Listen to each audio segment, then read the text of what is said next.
Okay, I call this meeting to order at 6:05. This is an emergency meeting of the Graduate and Professional Student Council with a single item to address the changes implemented at the graduate school. So, on the screen behind me is the current graduate school organization chart.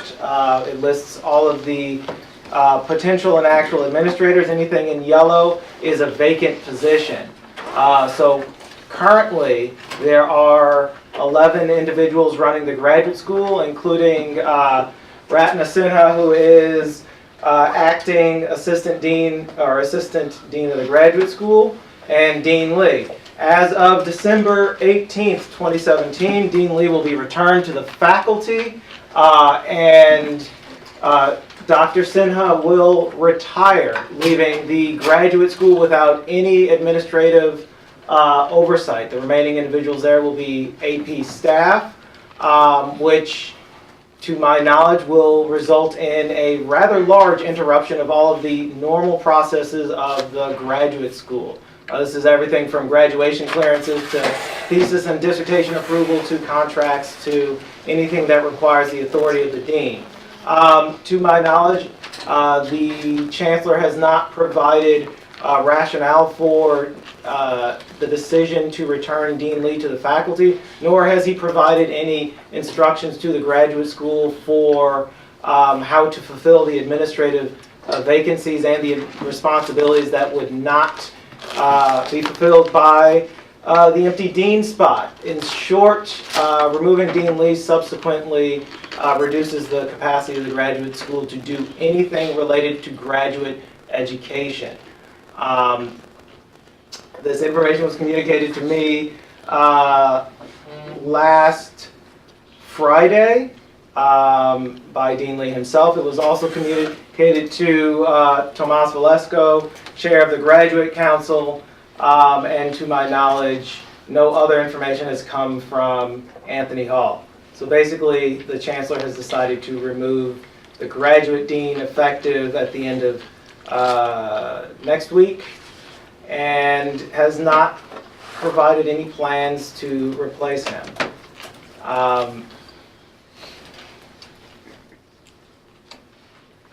Questions about that right now before I get moving into other stuff? Yes? Was this planned? Was this planned?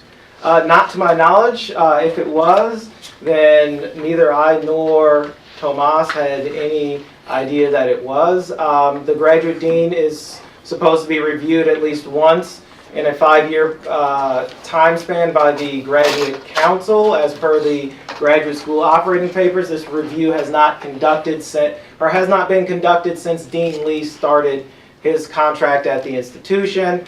It is likely it would have either happened this year or next year.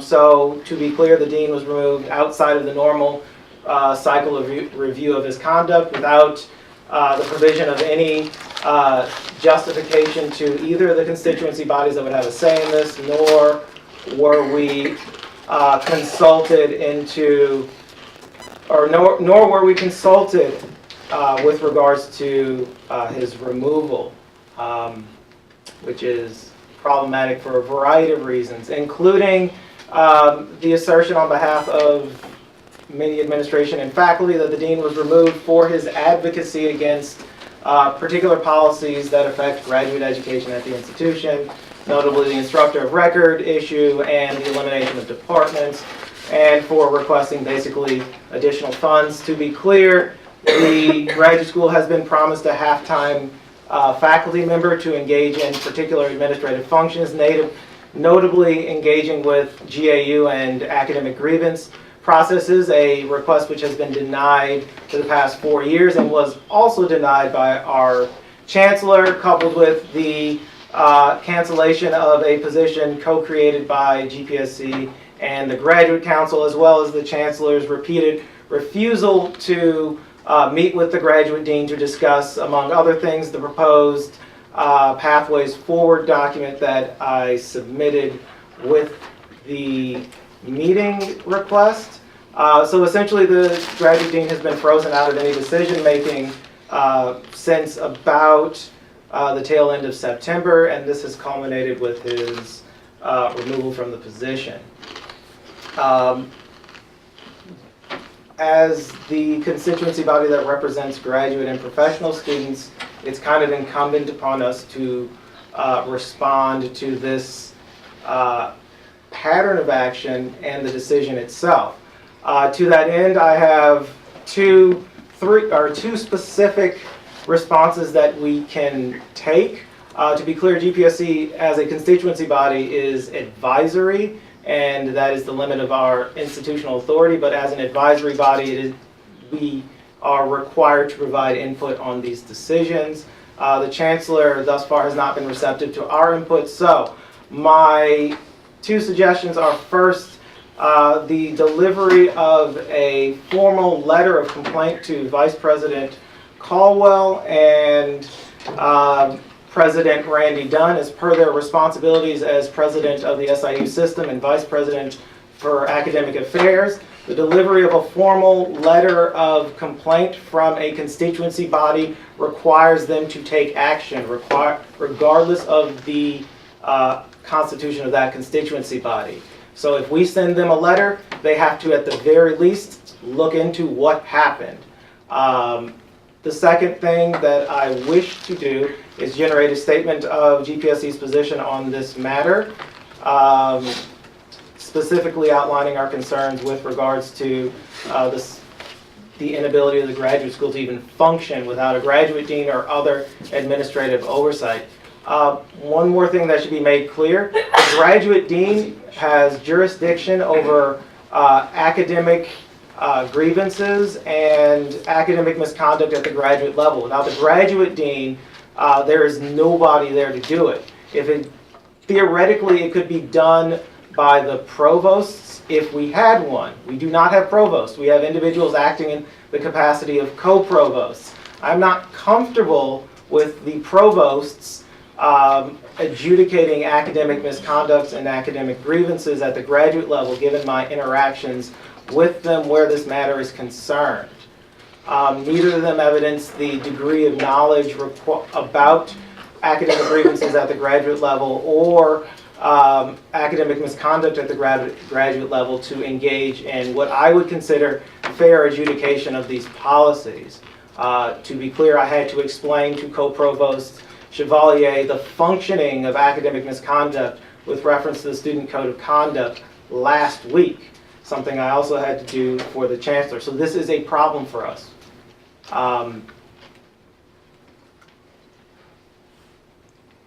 So literally the only thing that I want you guys to do right now is to vote to draft a letter of complaint outlining these issues for submission to the President and Vice President for Academic Affairs at the system level, and to vote to develop a position statement on these issues.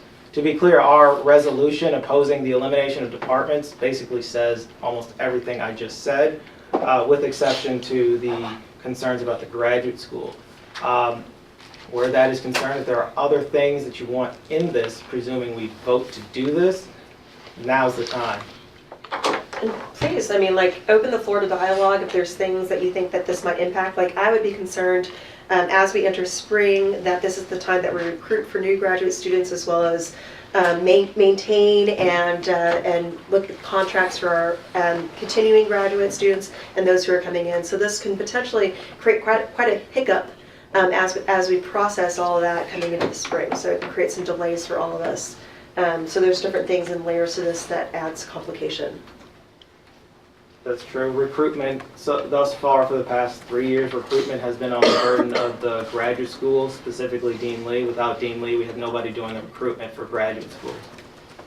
So if there's anything else that you'd like to add into what we could potentially place into this letter, or concerns that you have that you want to address this time before we bring it to a vote, I certainly bring it to the floor for discussion. So from what I've been able to gather, up until 2 years ago when Dr. Lee was hired, we didn't have a singular graduate school dean. It fell on to the, actually Jim Garvey, the Vice Chancellor for Research, before him Susan Ford when she was Assistant Chancellor, I'm not sure exactly what her title was at the time.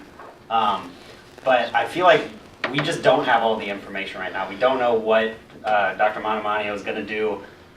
He might appoint one of those people again to hold this position.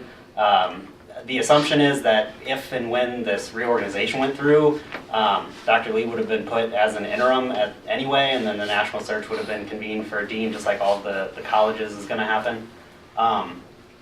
So I'm just, we're not really playing with all the cards right now, which I don't know if it's necessarily, if there's a way for us to get more information before we draft these resolutions and make these proposals and whatnot. We should really just have more information. We don't know right now. Yeah. So, to clarify, Jim Garvey and Susan Ford did serve as graduate deans in addition to their other capacities. This was a decision made by Rita Chang that was universally, well, not universally, that was almost universally opposed by graduate faculty. When the two units were joined together, the Vice Chancellor for Research and the Graduate School, we had substantially more funding, so it made sense to join the VCR area and the Graduate Dean area together so that the provision of funding via grants and via assistantships to graduate students and the maintenance of the graduate research enterprise of the institution could be joined together in one unit. Problems arose when significant personnel reductions and changes in funding became the norm at graduate education, which resulted in a decision to separate these two units, which functioned, given in the context of further reductions in the changed institutional climate, functioned better so that Jim Garvey's position could focus on the research mission, including the provision of research funding across the institution and the maintenance of the research centers on campus, and the graduate dean's position could serve to oversee the administrative functions of the graduate school, including sitting on grad council, proposing policy, so on and so forth. The division of labor, the decision to divide these two units was made in the best interest of the institution, and a similar proposal came up in the non-academic reorganization plan that was opposed by resolution of the graduate council. So to say that we once did this before and can now do it again would be an error, because the context of the institution has changed and we no longer have the resources to support joining these two units together. More specifically, when Provost Ford served as graduate dean, she also served as provost. That was when we had a provost and assistant provost to take on some of the additional work. Provost Ford could do that because she had two other administrators helping her out, and an assistant dean. And no such structure exists anymore, and to delegate those responsibilities to Associate Provost Chevalier and Delala, as well as forcing them to take on the responsibility of fielding all of the questions about the proposed reorganization, as the Chancellor has done, will cripple graduates, the operations of the graduate school.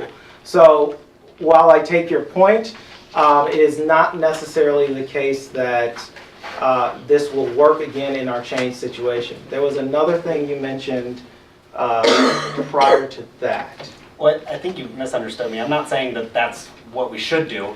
I'm just saying it's been different in the past, and we don't know what's going to happen. We don't know what's going to happen on December 19th after Dr. Lee's removed from this position. I mean, I'm just questioning that. What we don't know. Somebody has a plan. Dr. Monomanio has to have an idea of what he's going to do with this. Maybe he's just going to leave it vacant. And then, yes, I agree we should do this, but we don't know what's going to happen. Clay? So, a number of times I have asked within graduate council, because within the financial sustainability plan that was approved by the Board of Trustees over the summer, there was in there a potential mentioning of combining the essentially BC research area and the graduate college. And so I've asked Dr. Delala from the Provost's office, Dr. Garvey from VC Research, and then also just collectively within the Executive Committee of Graduate Council, whether those types of plans were going to move forward or if those two areas were going to be left separate. On every occasion by every individual when I have asked over the course of the last 3 months, the stated conclusion was, no, we are going to leave these areas the same as they are now, and that there are no changes planned for the graduate college. But that's also the expectation of the grad council, not necessarily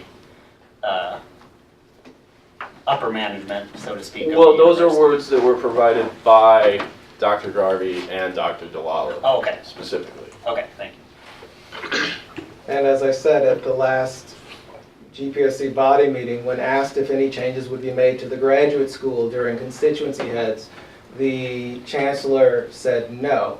And to be clear, a running contention that I have had with the reorganization is that it doesn't adequately address graduate education at the institution, which has been the chancellor's line every time he's asked. The plan does not address the graduate school issues will come afterwards. The FAQ itself states that there will be no changes to the graduate school except for the movement of academic units currently under the supervision of the graduate school to appropriate homes, which is to say that until proven otherwise, as of last week, the chancellor has no plan for the graduate school, except to remove the graduate dean.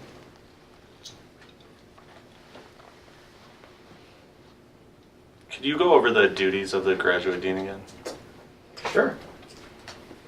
I mean, I'm just wondering if these duties are going to fall on the specific schools and there's even a need for.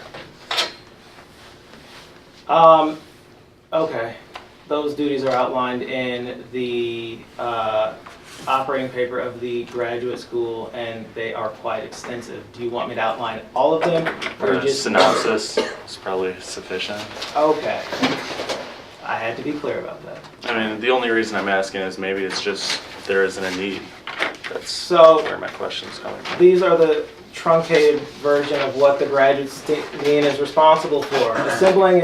Assembling information and acquiring the perspectives necessary for effective graduate education policy formulation, acting as liaison between grad council, the administration, the faculty, and administrations of college, school departments, and other academic units, including acting as advocate for graduate education, recommending new policies or modifications of existing policies, applications for student admissions or reinstatement, the awarding of degrees and petitions of waiver or exception to graduate school rules and regulations, approval of new graduate courses, appointment of graduate advisors and advisory committees, appointment to the graduate faculty, and determination of eligibility of graduate faculty members for service or chairpersonship of doctoral committees, allocating internally funded graduate awards as fellowships, graduate deans, fellowships, etc., allocation and approval of graduate awards as regular teaching assistantships, graduate assistantships, and administrative assistantships,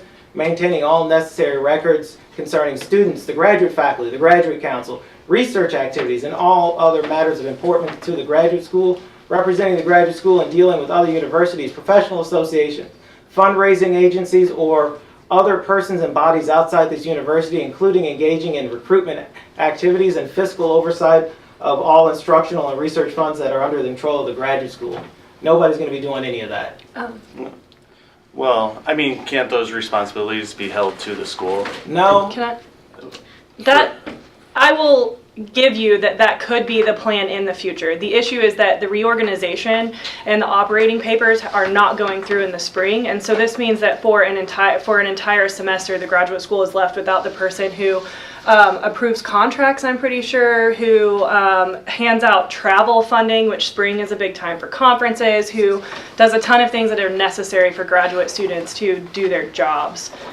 So even if you're right, the issue is that for an entire semester, we don't have someone doing the things that he's currently supposed to do, which I think is evidence, contrary to what you were saying, that he doesn't know what he's doing, and there's a ton of other context to indicate that as well.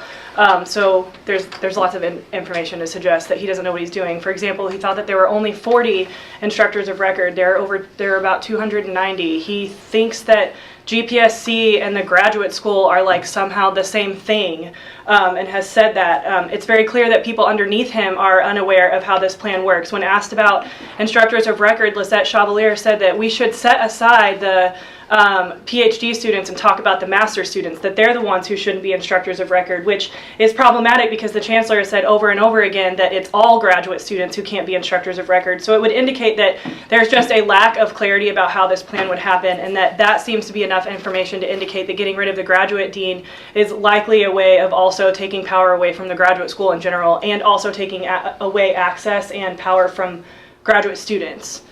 I feel like there's a lot of context that's not being added to the amount that we know about the topic. I mean, the only reason I ask is I come from the law school.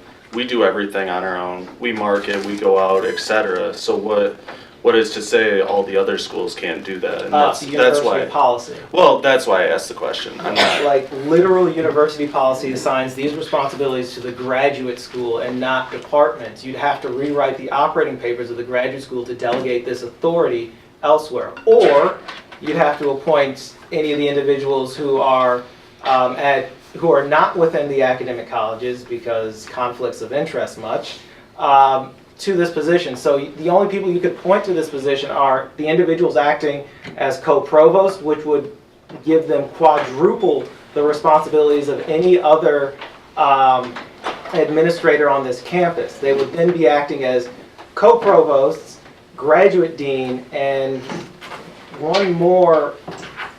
a couple more responsibilities that slipping my mind at the moment.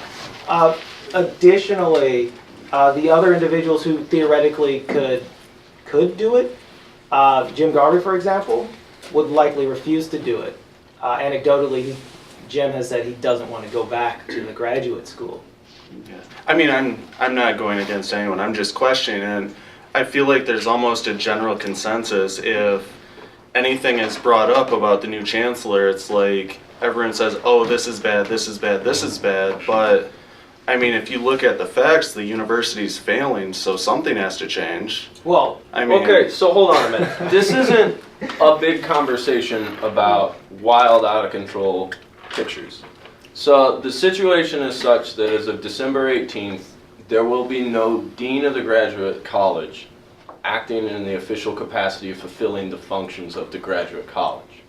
The graduate school itself also has a systemic set of vacancies. And so in the capacities of the graduate school is an integral entity in functioning and providing the execution of graduate studies.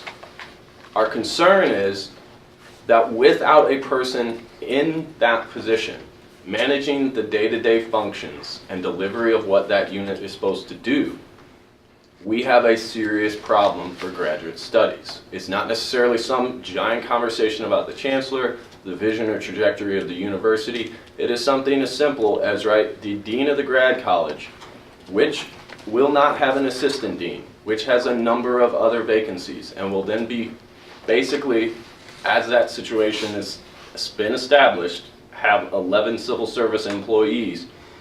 So no overhead management of the unit itself and how all that is supposed to go.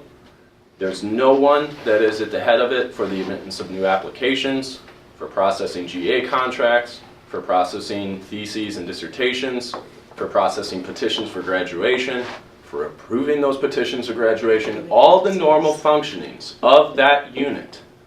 There will be no administrator at the head of it. There will be no assistant dean to take over in the absence of someone that is fulfilling that position. And then even within that entity itself, there's already existing a whole series of vacancies. And that is what's at issue. The notion that the graduate school itself, in the capacity that Dean Lee will no longer be assigned to that unit to provide oversight of the day-to-day functions. That is a problem for graduate studies. I think John had his hand up first, and then we'll get to you if that's okay. I understand what your concern is. I think it's a question more along line runs, why couldn't the individual schools and on a lot of this stuff, and you said policy. And I was confused for a minute because we were talking about recruitment. Yeah. And I mean, we were quite active in recruitment last year. By virtue of Dean Lee's. Right. So, I mean, essentially changes could be made, but here's the thing I want to get to is that we don't know everything. I understand that. But in essence too, we won't know everything. It's already been clear where stuff's kept from us.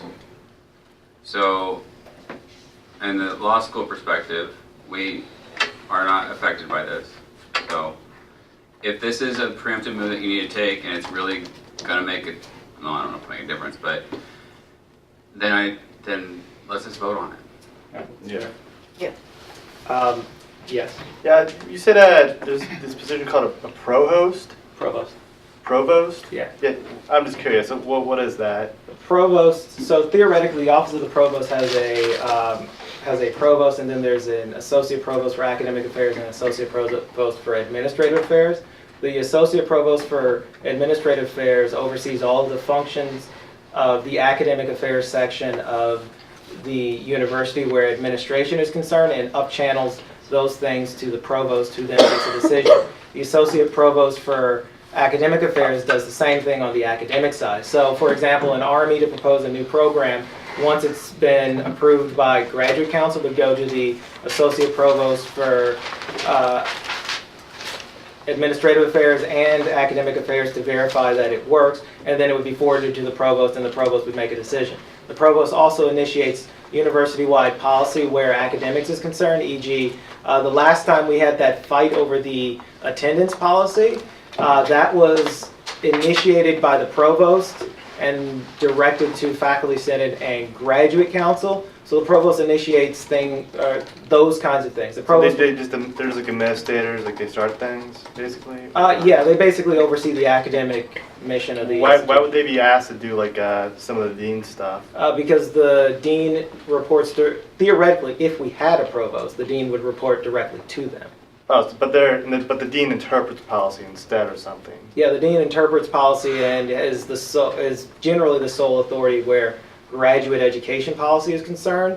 So the dean would create a policy, send it to the provost, they'd have a conversation and get approved. All right, and the idea is, all right, so whereas the provost, they're not really supposed to, because you were talking about how they didn't do well with grievances. Yeah, the provost is not, one of the functions of the graduate dean is to act as advocate for graduate students in terms of, academic grievances, things like that. The graduate dean is the sole authority for that. So any remedy that the graduate dean can make within its authority, which is a whole lot, is the outcome of a given academic grievance. The provost is not responsible for that kind of thing. So they're being asked to do things they're not just traditionally experienced. Yeah. with. Okay. And since we have no provosts, we have two associate provosts who are acting as co-provosts in addition to their... Interim as well. They're both interim. In addition to their regular... Oh, that's the other thing. In addition to their regular responsibilities, they would then also be asked to take on the responsibilities of a graduate dean, which, I don't know about you, but I'm uncomfortable with the person whose responsibility it is to implement the chancellor's policy running the graduate school. Do they vote on what provost gets the job? Or? Nope, that's an appointed position. Typically, it's you do a search like you would do for any other administrator, and then there's a search committee and so on and so forth, right? All right. Deans are appointed following the composition of a search committee, so on and so forth, right? Okay. So what do we need to vote on? Like whether or not we're going to write a letter? Like what's... So the former letter of complaint and, I'm sorry, kind of lost track, and the, it's not the academic grievance and misconduct. The articulation of a position statement. Yes, position. Essentially, the position statement would duplicate the text of the letter of complaint, but it would be addressed to the university at wide and posted on our website as opposed to submitted as a formal document to the president and vice president. Can I make a motion or is there any more discussion? Actually, I had one more question. Yep. Okay, so what was the date of Dean Lee's letter to Montagnano? Like, was this out of revenge to think that he was kind of whining about how much work he was doing and just like, fine, you don't have this job? No, the letter that I distributed as part of the email was distributed October 26th. The letter followed to my knowledge, 4 attempts to set up a brief meeting with the chancellor, attempts that were rebuffed, denied. The letter was the dean's attempt to essentially push the issue, which amounted to nothing. And there were no further documented communication between the dean and the chancellor following the submission of that letter, until the dean was asked to return, or was returned to the faculty. And I just want to reaffirm, as you mentioned, the formal letter of complaint will initiate action to examine what happened, so to provide those answers to those questions that we're hoping for. Yes. What's the council's general feeling about waiting until, it would essentially be the spring semester before we do this, to see, because I want to see on December 19th what happens. If nothing happens, then yes, we need to proceed forward with this. But there may be a dean appointed, and then all of this is, what are we doing? We're saying there's no dean, but... My concern then is if we wait and see to what happens on the 19th, we won't be around to respond, or we won't be able to respond as quickly, or we won't be able to convene and do that. The fact that we don't know what's going to happen, and then something does, when we're not able to respond to it, it seems like it would be problematic in and of itself. Also, a Board of Trustees meeting is happening on December 14th, so timing is pretty key. Yeah, timing's also important because our graduate council meeting, the last one of the semester, is also happening tomorrow morning. So this gives us an opportunity to communicate that, of how we feel, to the graduate council who also represents us. So there's a lot of timing. That's why we were hoping to have this meeting tonight. Essentially, initiative makes up for a lack of knowledge, or total knowledge. And a point of clarity too, he's not being fired as the dean of the grad school. He is being relieved of the administrative authority in the day-to-day functioning of the unit and being reassigned to the psychology department. He will still be the dean, but his administrative authority in the day-to-day functioning of the unit, basically overseeing that unit as the executive officer of it, will no longer be effective. And we have no clue who that person is going to be in the absence of him having that authority. To be clear, if I wanted to attribute some malice to the chancellor, the board will never know about this unless somebody tells them, because they're not severing his contract, right? Which means that it wouldn't be a board matter to, or there would be no board matter that would come up regarding a change in faculty appointment. He's still the dean, he's just being returned to the faculty. He's still being paid under his contract, which extends to like 2020 or something like that. His contract is still out, he just does not have those responsibilities anymore. So no board matter will come up. There will be no general communication of this within channels outside of the graduate school until they have to put somebody else in that job. Then they have to let somebody know. But for the time being, there's been no alerting anybody of this. To be clear, when you want to remove a dean, this is generally when you want to remove a dean before their contract is up, this is generally the process you go through. You remove their administrative authority, let them write out their contract, fire them, find a new dean. All right, any other questions or discussions that need to be brought to the floor before we bring this to a vote? You're going to present this letter to the trustee? I will not present the full letter because I don't have time to read the thing at the DOT. I will tell them that the Vice Chancellor and the President are in receipt of a formal letter of complaint regarding this situation, and then proceed to whatever else that I need to say to the BOT. May I make a suggestion? Sure. Submit letters to them. Oh yeah, no, they're going to get all of the letters.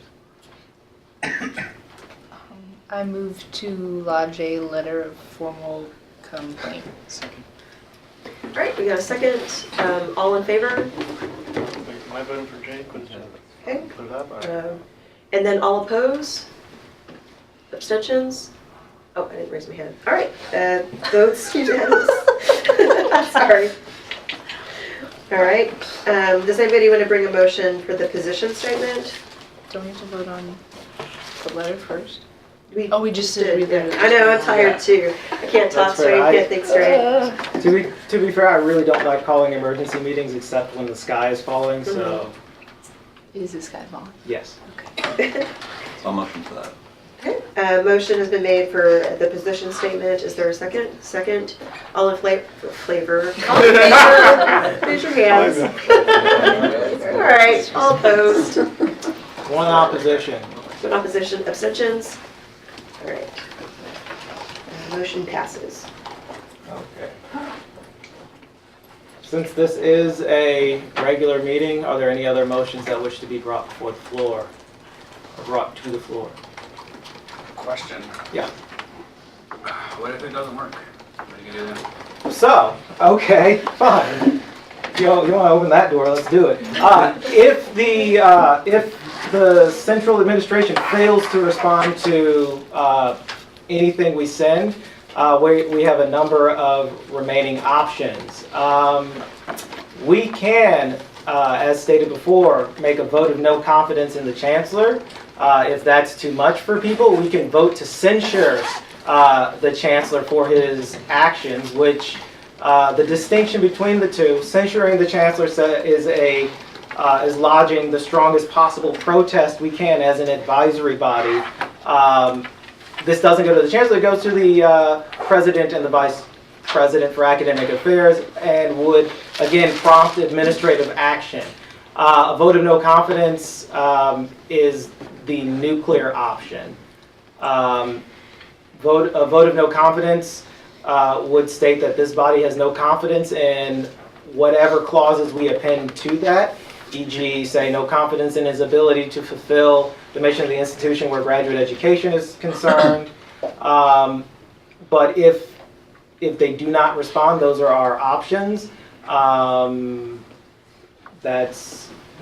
There are other things we can do, protests, so on and so forth.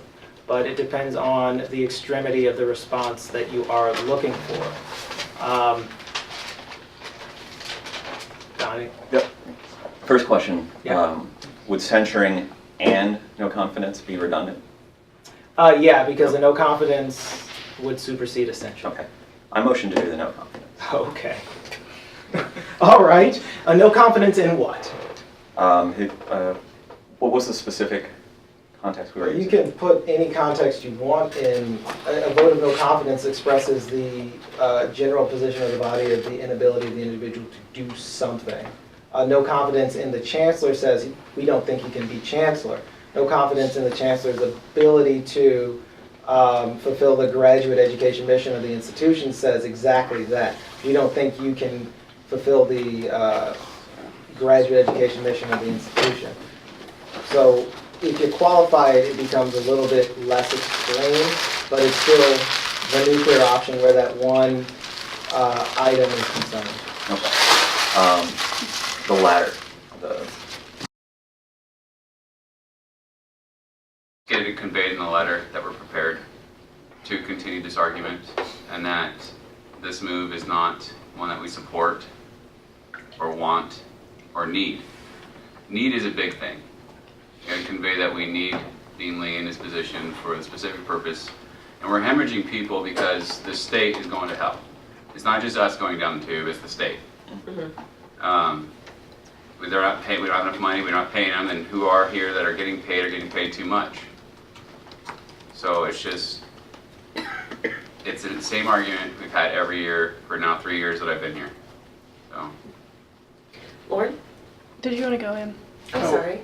Yeah, with regards to what Stephen you said earlier, the chancellor has been doing things. He has been doing plenty. He's been announcing his plan to essentially radically alter the graduate school, how it functions, and undermine its ability to do so. Now he has just told us that he's not firing the dean, but he's removing his ability to function. I think that's doing things. That's very clearly a sign of what his intention is. So I think you're wrong on that point. I also don't think this would be the right time to move for a vote of no confidence because, I mean, it's not an official meeting. The full body, this full representative body is not here. And I also think it would be best to talk with grad council and other constituency groups on campus first to see if they will potentially back us up with that. If we do have to be a leader with regards to that, I think we should, and we should be prepared to, but I just don't think this is the meeting to move on that. Better to have our ducks in a row. No confidence, but will require the entire us Yeah. communicating with our constituent bodies. All right, Lauren. So I appreciate what you're saying. I think that it's hard to discuss this with grad council or other constituency bodies because generally the administration is present at those meetings. So I'm fine doing that, but other people might not be. The only reason I bring this up, and it's not necessarily, I guess we don't have to have the conversation right now, but given that this will probably be a shorter meeting than most because this is the only thing on our agenda, people keep pointing to consequences of doing these things, and I'm not necessarily saying I'm advocating for either option. I just want to be clear that we're understanding like what are the perceived consequences of doing these things, because it seems to me that we've already not been given access to the chancellor to speak with him. He refuses to interact with John. We don't get any like straightforward answers or consistent answers from any of the administrative bodies. We already aren't given shared governance, so it seems like a lot of consequences are already happening. And so I'm just wondering what is worse? Like what is the consequence? Want me to answer that? Sure, give it a shot. I'll let you know. Your consequence for us, well, not essentially the loss, because like I said, we already do anything independent, but the consequences for the grad students, with Dean Lee already removed, nobody in position of administration over the graduate school. We put this vote of no confidence in the chancellor. There is still a period of time during the whole process of the semester where things will get forgotten and slipped. What things? Your graduation applications if you're finishing in May. So he's gonna like target all of us and not let us graduate? So the chancellor has no authority over those matters. No, but I mean, other things, he can pull money from places that are supposed to be doing the job of Dean Lee. The chancellor has no authority over those matters. That's the associate that would be the associate provost for administrative affairs, and the funds for that stuff you're talking about already committed. To reallocate those funds would, one, take an act of graduate council, and two, actually I think the vice chancellor for administration and finance would refuse to let it happen, right? Because those funds have already been committed and cannot be reallocated. There's a simple fact, though, we have to recognize in any war that if we do not have all our ducks in a row in place, we could be standing left alone with essentially shit on our face. So, I mean, What ducks are not in a row? You know. That's fine. I'm just clarifying the point of the financial impact on GPSC and the graduate school in general. I've seen this school pull a lot of stuff that they're not supposed to or allowed to do, and they do it anyways. That's fair. Katie? I think doing the vote of no confidence would, I mean, at this point, might just like, it would make GPSC look like we're just already jumping off the cliff, like we're ready to do it, and then the rest of the time we don't have a lot of like more serious options, and they could just ignore us and be like, oh, they're overreacting, let's just not listen to anything that they're saying, and because they're just a bunch of overheated idiots. I totally agree. I mean, there's a process you have to follow, and just jumping from step one to step 10, I feel like it loses all our legitimacy. If I can jump in, what are steps 2 through 6? Maybe finding out what the chancellor's plan is. How he won't talk to us. I think something important would be, if we want to do that, to draft our own plan, for a comprehensive plan for the graduate school. It's already done. Well, hold on. Where is it? I said specifically that this isn't about the overall vision of the university. In the sense that it would be a vote of no confidence specific to the ability to execute the graduate studies. It is not about the reorganization plan. It is about what damages are being done or have already been done to the ability for graduate studies to continue successfully. This isn't about the long-range management or implementation of a restructuring. It's about literally what's happened in the last 4 months and what is happening in the next month, and whether or not we have confidence in that practice as a manager, as someone that is in charge of all of the resources of the institution and the delivery of those resources and the management of its perception, to negatively or positively or heavens, maybe even just neutrally affect the ability of the institution to do what it is supposed to do. That is his job. And so it would be specific to that. It doesn't even have to have anything to do with the overall vision of the entire restructuring. It's literally to the point of, is what he's doing, how he's going about doing it, having harms that place us in a situation in which we can question the confidence we have in his actions to allowing the continued fulfillment of the mission of the institution as it relates to however we construe it, which the original motion was specific to graduate studies education. So, Stephen, to your question,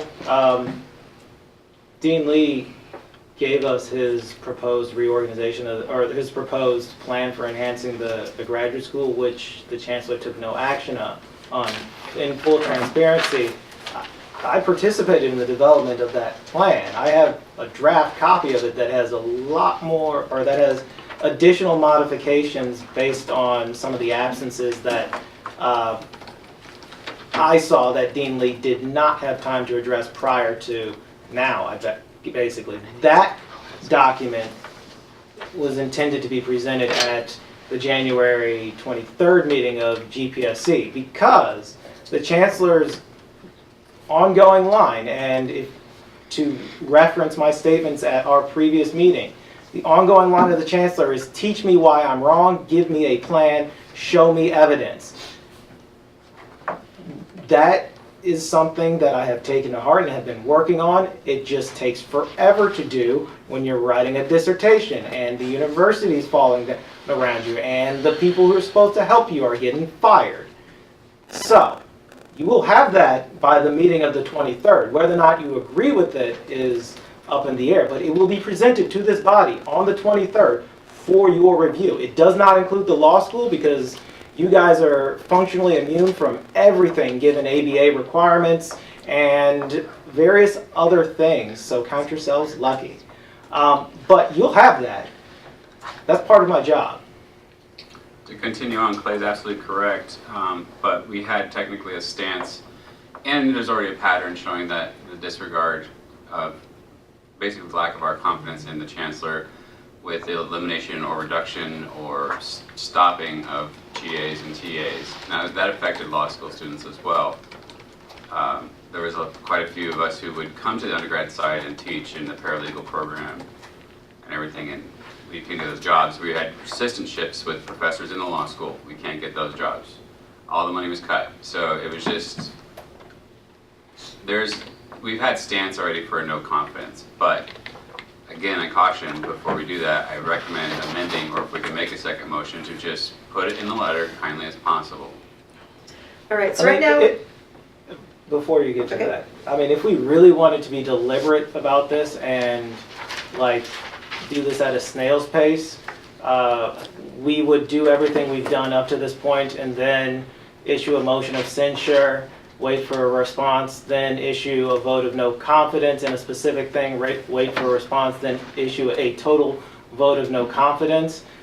Each one of those things would have to be voted on, and given the number of those documents, that would be at least 3 meetings into the next semester before we got to the nuclear option. But that's taking the longest possible route recommended by the AGU, which is the body that puts out various recommendations about university governance. On the other hand, the Council of Graduate Schools says, screw all that. You have a problem, go right to the nuclear option.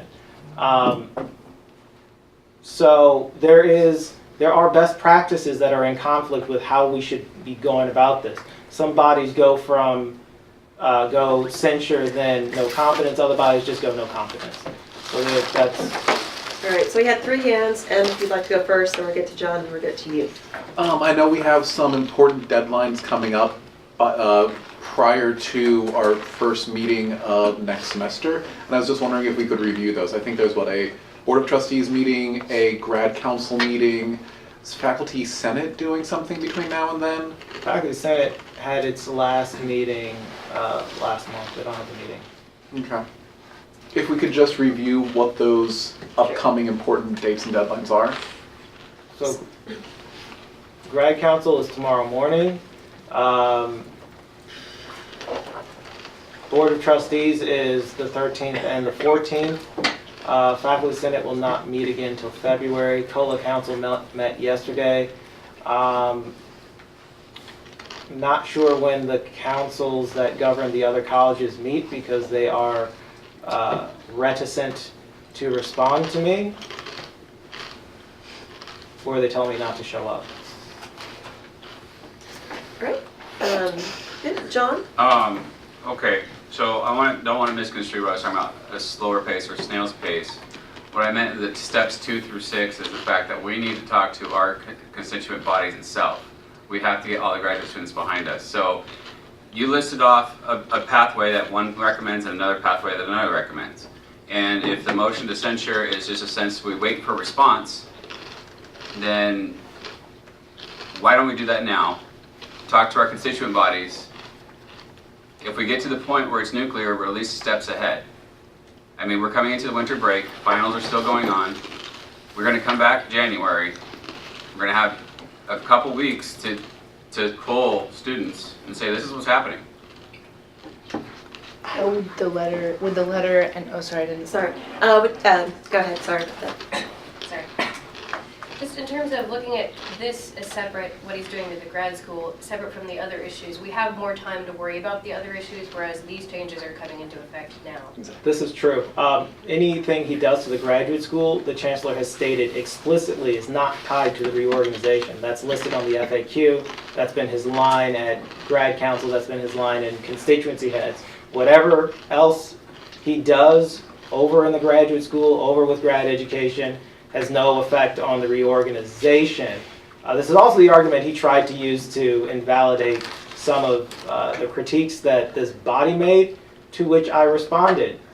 All of this affects graduate education, so there's no separating the two for us. Katie? Sorry, yeah, so the letter that we have now moved and voted to send, would that create a different process for responding on the, like for the people that we sent the letter to, then censure, or is it kind of the same? So a formal letter of complaint is lodging a complaint about specific things, about so on and so forth. That would, again, it should prompt an investigatory process.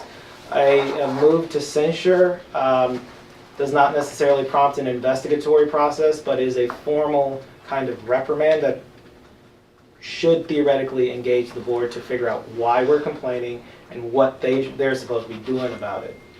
So, kind of. Two different kinds of processes. Okay. One goes right to the VP and the president, the other goes to the board, and the board's like, what is going on here? So the letter we sent goes to the president and VP, the censure goes to the board of trustees? Yes. I'm not sure we do both. Okay, so we have, sorry. One question is just yes or no. If we motion and it fails, can we bring it up again later? Sure. I mean, there's not, any member of the body can propose a motion from the floor. Whether or not the motion carries is up to you guys to vote. Last point, do we have to close his motion out? Yeah, so we have two motions on the floor, is what I was about to say. Our first motion was to vote for no confidence in the Chancellor to fulfill the graduate mission of the institution. The second motion was to amend that motion to just add, or to amend our first motion to have language in there for our letter of complaint that includes information saying that we are ready to take additional steps if we are not responded to. So we would first have to address, sorry, do you have a I'm question? gonna make a third motion. Okay. The trustee board's meeting next week. Mm-hmm. Put a motion on the floor for the censure that they receive.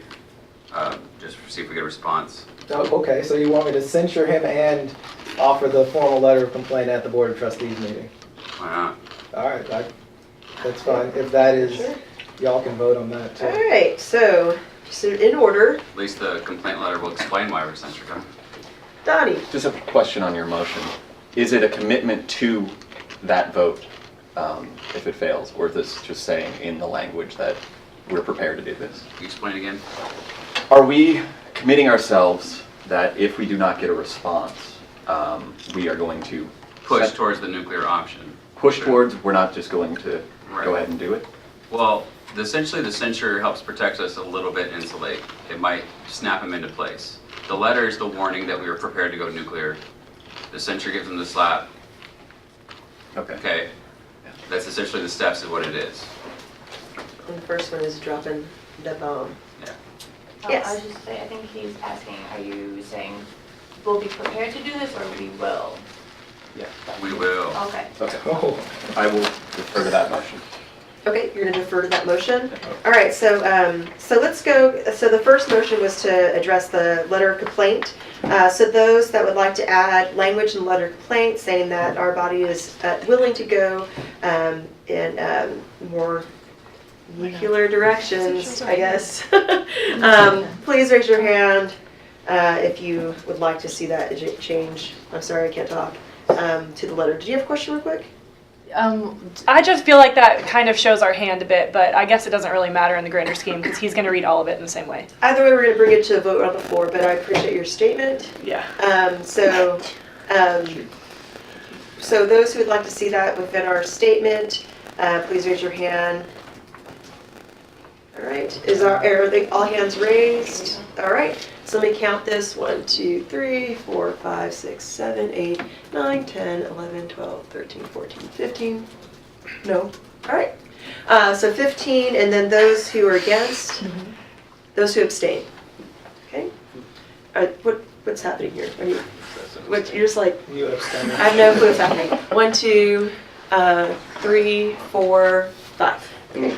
Can I also let it be known that Derek, Shawnee, and Sheena also want to be noted as abstaining Abstain. in the Okay. record? So that was 3 that you named off, right? Derek, Shawnee, and Sheena? Yes. Okay. Okay. Let's see, what does that do? Because we have 21 present. That was 15 on the affirmative. If we add them, that makes 24.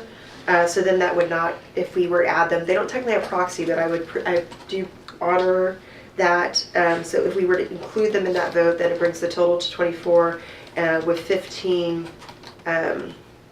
voting for. So I mean, either way, the motion carries. Yeah, but motion I carries. do not want to set the dangerous precedent of allowing. No, I agree. I'm happy to hear that, but on the record, That's right? fine. That they disagree with it, but the still count starts at 21 with those who are in the room. Motion passes at 15, and would have passed either way. Okay, so that passes. We will include that language. So the second option was to also provide the formal letter of complaint as well as censure. So those who agree with that. We already voted on the letter of complaint. We just need to vote to censure. Yes, Yeah. vote of censure. Real quick with that, what is the substance of the censure? You don't need one. It's just It's just a statement of it. we can censure him for something, sure, if we want to. Do you want to censure him for something in particular? We can put any number of things as reasons why we're censuring Let's him. list it out. I mean, Okay. If we're doing no, I mean it, not like actually list it out, but I mean essentially, We can discuss we it. can go from the fact that your job's been cut. How about taking money away from departments or shifting up funds, restructuring programs? I mean, there's any number of issues that have been going on this entire semester since he started that we could list out the censure for. We could just make it a generalized censure, just as to stop his actions. I mean, we can censure him for trying to remove Dean Lee. I mean, it's just a lot of plays that we could go through. The censure is just basically is a smack that we are prepared. It's not gonna. I bet you dollars to donuts that he's not even replied. He doesn't care.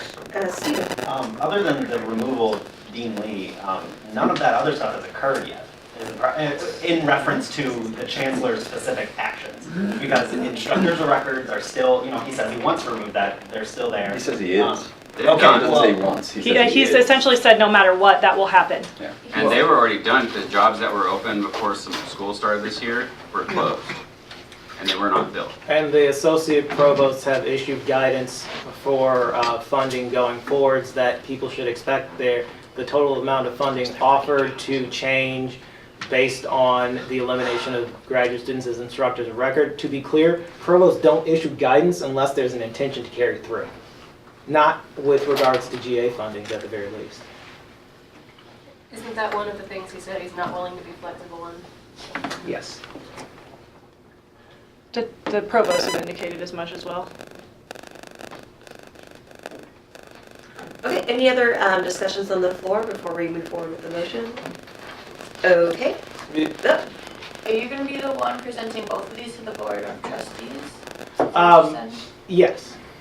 Do you feel comfortable doing like the back-to-back presentation of these? Do you think they'll be effective, or? Yes, do you I will know? draft one single statement to the Board of Trustees to be presented on the 14th that says, at an emergency meeting, or the board is currently in receipt of a letter of complaint, specifically the Vice President for Academic Affairs and the President, the System President, which says briefly X, Y, and Z. Additionally, this body voted to censure Chancellor Montemanio for the following reasons. Insert the baby in the bathwater. Yes. You'd be doing this during the public comments? Yes, I would, or whenever they recognize constituency heads. All right, any other discussions on the floor before moving forward with the motion? All right, so all those that agree towards the censure, raise your hand. Okay. 1, 2, 3, 4, 5, 6, 7, 8, 9, 10, 11, 12, 13, 14. There was a 16 vote last time. All right, and then those who disagree. All right, 1. And then those who abstain. 1, 2, 3, 4, and then I'm assuming that. Shawnee, On record, Shawnee, Sheena, and Derek also abstain. All right, with the 21 that we have present, the motion passes. At this time, I guess we've covered everything. I just wanted to encourage you, remember that that the Board of Trustees meeting is next Thursday, or it's 13th and 14th, but the open public meeting is going to be happening Thursday, the 14th.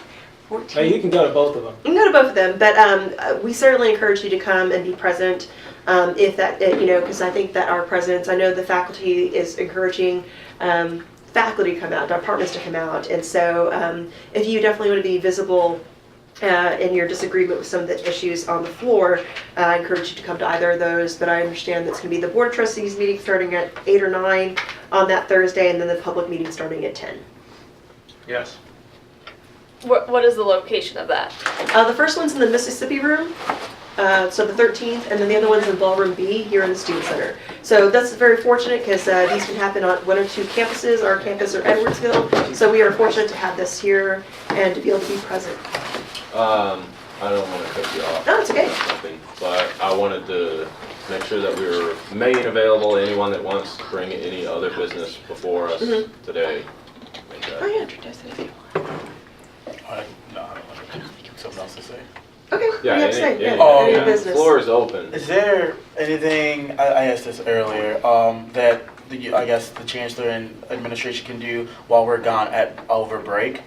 And if so, how do we combat that? A couple of things with that. The institution closes like the 22nd to the 4th. I'm going to be back here the 4th. So, yeah, if something happens, I will let you guys know.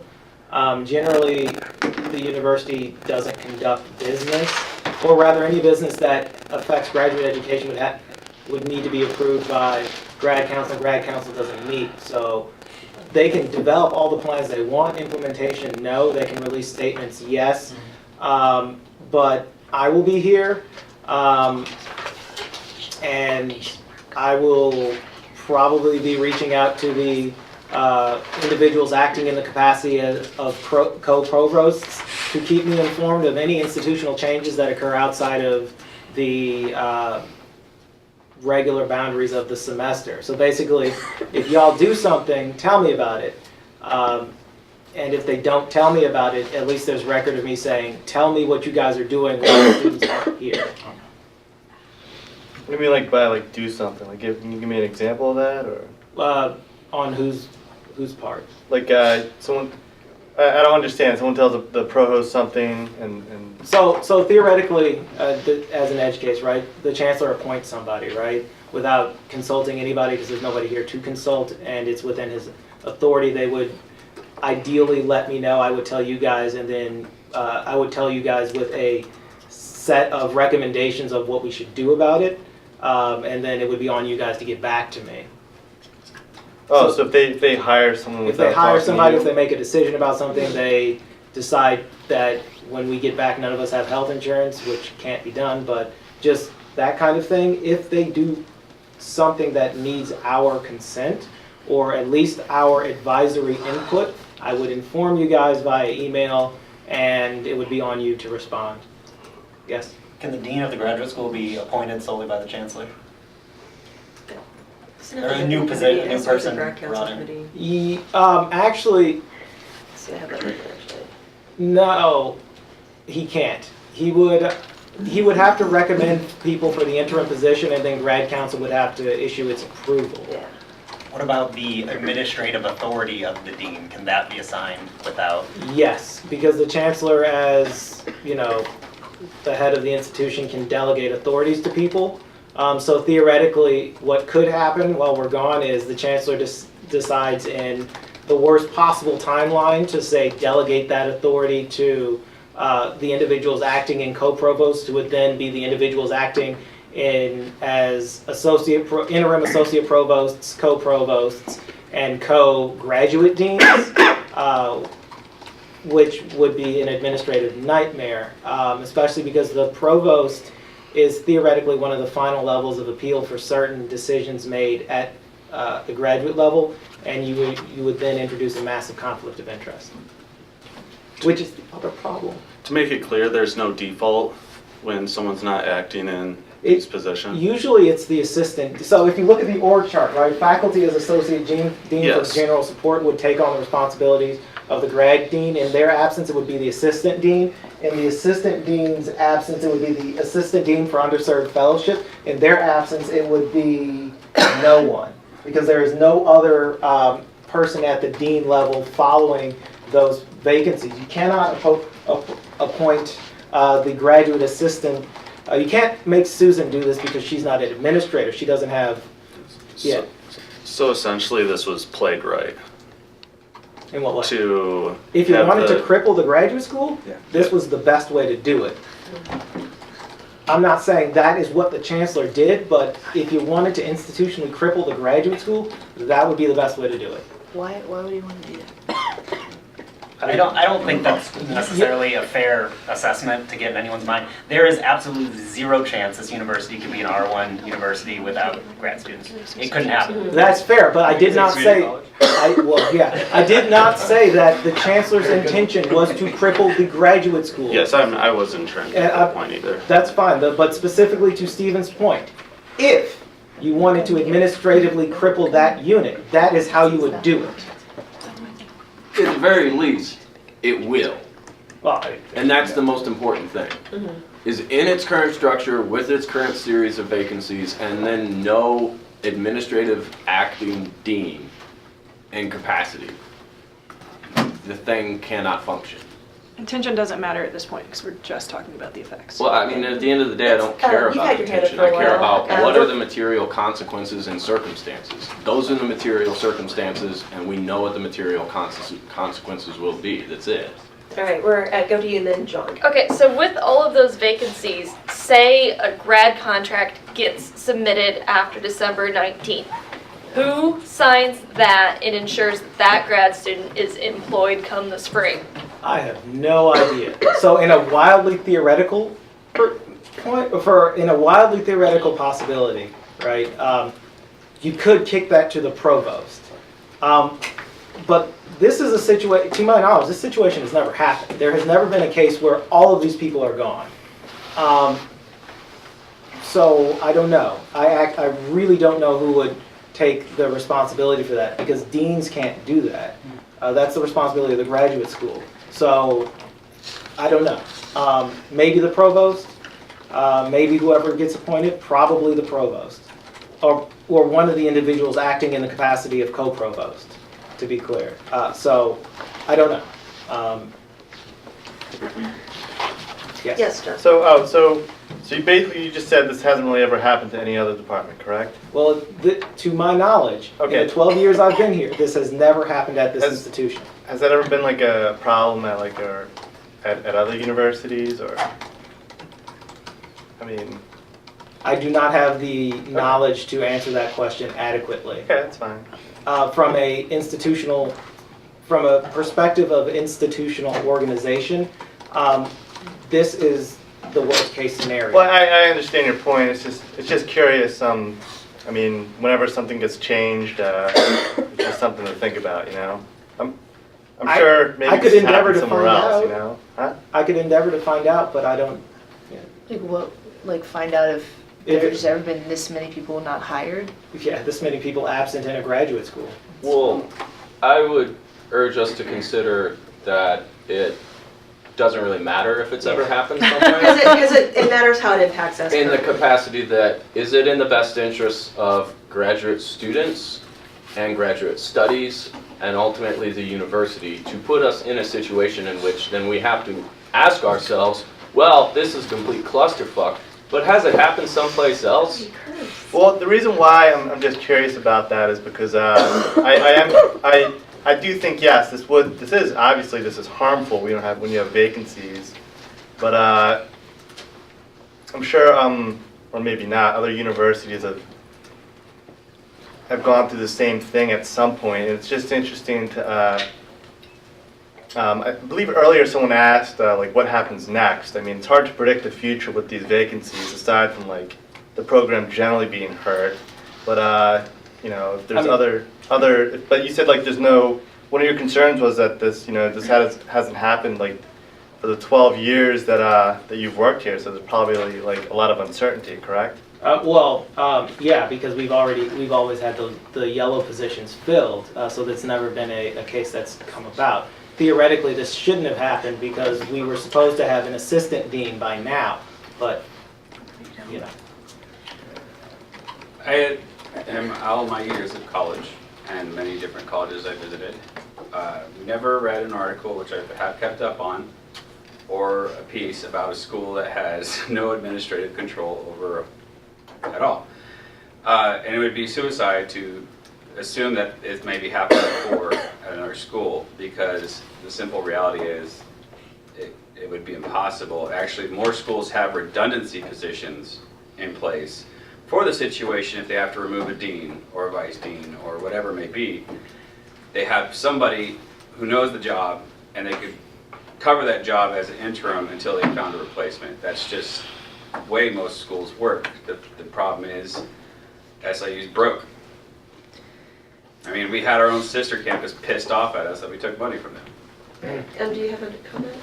Yeah, and just responding to the question of what if this has happened someplace else before, does it really matter? Even if there has been in the history of all universities ever schools that have been this dysfunctional, does that really enter into the conversation? The question should be, how is this, everyone's been talking about, okay, we need to change because we're in a bad spot, the university is going down the drain. Yes, that is the case, and if we can't, if we don't have the ability to actually exert any kind of administrative control over the graduate school and the graduate education, we're not going to be able to change. We're not going to be able to institute anything that can help, reorganize and restructure the campus so that we can survive and improve and maintain our R1 status, which, frankly, this is going to jeopardize that, and therefore jeopardize the benefit of all of our degrees, as well as jeopardize the interest or the appeal this school has for undergrads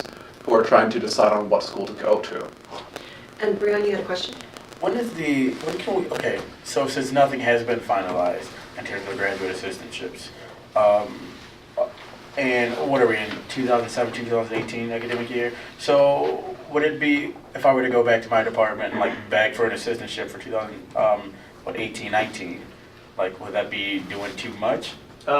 So the terms of the contracts that you have signed will be enforced if they try to do something else, they're breaking the contract. So if you, in some ridiculous world, managed to get a contract that went from spring 2018 to spring, 2019?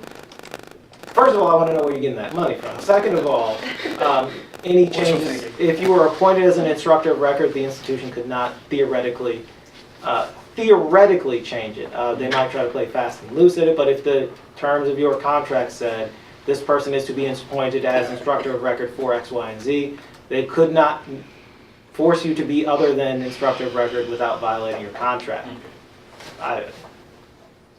I know at least with my department, I'm pretty sure it's the same with most, but if you have, I don't know about, instructor of record's up in the air, but if you have an assistantship this year and you're pretty sure you're gonna have an assistantship next year, like regardless of this stuff, then you're probably gonna have it. The departments have not been told that their budget's gonna change for the next school year. I think any changes with graduate funding will be further down the road. I just have that issue because I'm in the African Studies department. Yes, that's fine. That's why it's Good luck with that. You should probably ask the union about that. deal. Okay, any other discussions for the floor at this time? Motion to adjourn. Second. Seconds on the floor, raise your hands if you agree to adjourn. That's what that gets. That's it for me.